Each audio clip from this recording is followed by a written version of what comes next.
क्या हो अगर आपकी पूरी जिंदगी एक गेम हो और आप अब तक उसके रूल्स जाने बिना खेल रहे हो? क्या हो अगर आपकी हर हार, हर डिले, हर स्ट्रगल दरअसल आपकी ही सोच का साइलेंट रिजल्ट हो? और क्या हो अगर जीत बाहर की दुनिया में नहीं, आपके भीतर शुरू होती हो? एक पल रुकिए और खुद से पूछिए कि क्या मैं सच में जागरूक होकर जी रहा हूं या बस परिस्थितियों के साथ बह रहा हूं? आज जो आप सुनने वाले हैं वह सिंपल है, लेकिन अगर दिल से समझ लिया तो लाइफ का पूरा पर्सपेक्टिव बदल सकता है। हम में से ज्यादातर लोग सुबह उठते ही प्रॉब्लम्स गिनना शुरू कर देते हैं। पैसा कम है, टाइम कम है, सपोर्ट कम है। हम बोलते हैं कि कंपटीशन ज्यादा है, लक साथ नहीं देता, लोग समझते नहीं। लेकिन क्या आपने नोटिस किया है कि हम दिन भर कैसी लैंग्वेज यूज करते हैं? हम कहते हैं कि मेरे बस की बात नहीं, मैं हमेशा फेल हो जाता हूं, मेरे साथ ही बुरा क्यों होता है। यही वर्ड्स धीरे धीरे हमारे सबकॉन्शियस माइंड में प्रोग्राम बन जाते हैं। माइंड एक मशीन की तरह है जो बार बार दिए गए कमांड को सच मान लेता है, फिर वही कमांड रियलिटी बनकर सामने आती है। दिल से सोचिए कि आपने कितनी बार अपने ही फ्यूचर को नेगेटिव शब्दों से शेप किया है।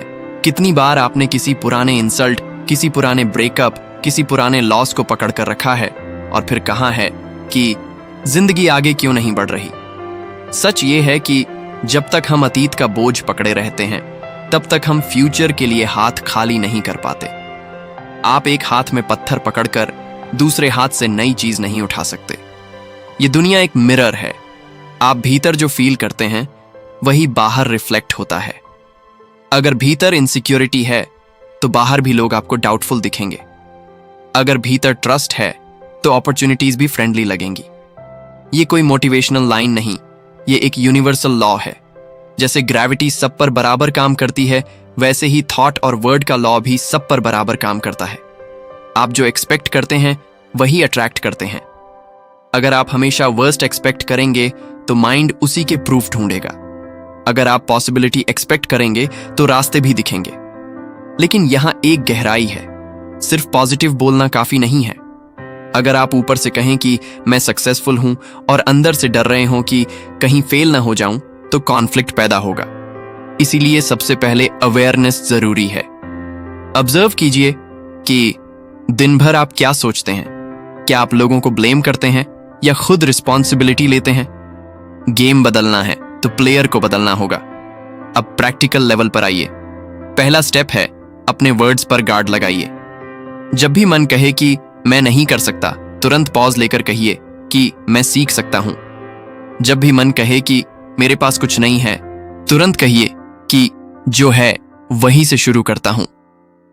यह माइंड रीप्रोग्रामिंग है। दूसरा स्टेप है फॉरगिवनेस। किसी के लिए गुस्सा पकड़े रखना खुद को स्लो करना है। आप जिसे पनिश करना चाहते हैं उससे ज्यादा आप खुद सफर करते हैं। फॉरगिव करना वीकनेस नहीं, फ्रीडम है। तीसरा स्टेप है रेजिस्टेंस छोड़ना। हर प्रॉब्लम से फाइट करना जरूरी नहीं। कई बार एक्सेप्ट करके काल्म रहना सिचुएशन को जल्दी डिसॉल्व कर देता है। जब आप रेजिस्टेंस छोड़ते हैं तो क्लैरिटी आती है। अब एक रियलिटी चेक। यह ओवरनाइट मैजिक नहीं है। आपने सालों से जो सोच पैटर्न बनाया है वह एक दिन में नहीं बदलेगा। कंसिस्टेंसी चाहिए। रोज थोड़ी अवेयरनेस, रोज थोड़ी करेक्शन। अगर आप एक दिन कॉन्शियस रहे और अगले दिन फिर से पुराने पैटर्न में लौट गए तो चेंज स्लो होगा। लेकिन अगर आप कमिटेड रहे तो धीरे धीरे माइंड नया डिफॉल्ट बना लेगा। जैसे बॉडी को जिम से शेप मिलता है, वैसे ही माइंड को डिसिप्लिन्ड थॉट से शेप मिलता है। जब भी सेटबैक आए उसे फेलियर मत कहिए, उसे फीडबैक कहिए। लाइफ आपको पनिश नहीं कर रही, लाइफ आपको प्रिपेयर कर रही है। कई बार जो चीज आपको उस वक्त लॉस लगती है वही आगे जाकर प्रोटेक्शन साबित होती है। ट्रस्ट करना सीखिए कि एक बिगर डिजाइन काम कर रहा है। अब सबसे बड़ा सवाल, क्या आप पहले की तरह ही रैंडम सोच के साथ जीते रहेंगे या कॉन्शियसली अपना फ्यूचर डिजाइन करेंगे? अगर इस वीडियो ने आपको सोचने पर मजबूर किया है, अगर आपको लगा है कि चेंज बाहर नहीं अंदर से शुरू होगा, तो अभी एक्शन लीजिए। इस वीडियो को लाइक कीजिए ताकि यह मैसेज और लोगों तक पहुंचे। इसे शेयर कीजिए क्योंकि शायद आपके एक शेयर से किसी की जिंदगी का पर्सपेक्टिव बदल जाए। चैनल को सब्सक्राइब कीजिए और बेल आइकॉन दबाइए ताकि ऐसी ही डीप और पावरफुल वीडियोस आप तक सबसे पहले पहुंचें। याद रखिए, जिंदगी सच में एक गेम है और अब जब आपको उसके रूल्स पता चल रहे हैं तो जागरूक होकर खेलिए और जीत को अपनी आदत बनाइए।